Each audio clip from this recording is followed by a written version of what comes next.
సరే, ఇప్పటిదాకా వర్షం పడలేదు, లేట్ అయిపోతే వర్షం పడిపోద్దేమో. నాకు చాలా ఆనందంగా ఉంది, ఎవరు తడవలేదు ఇక్కడ. ప్లీజ్, చాలా మాట్లాడాలి.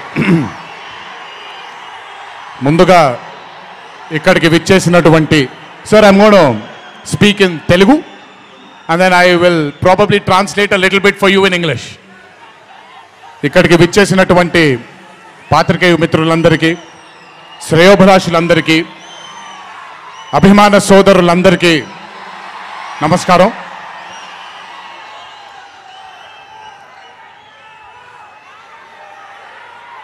ఈరోజు ఇంత అద్భుతంగా మీ అందరితో ఈ పండుగని జరుపుకోవడానికి నన్ను బాగా బలవంతం పెట్టిన వంశీకి థ్యాంక్స్.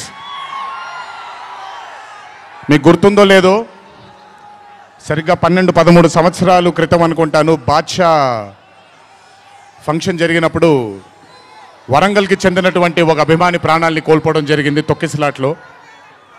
ఆ రోజు నుంచి కొంచెం నేను బయట పబ్లిక్ ఈవెంట్లకి కొంచెం దూరంగా ఉన్నాను. కానీ 25 వసంతాలు పూర్తవడంతో మీ అందరినీ కలుసుకోవాలి అనే ఒక తాపత్రయం ఉండింది. దానికి నన్ను ఫోర్స్ చేసిన వంశీ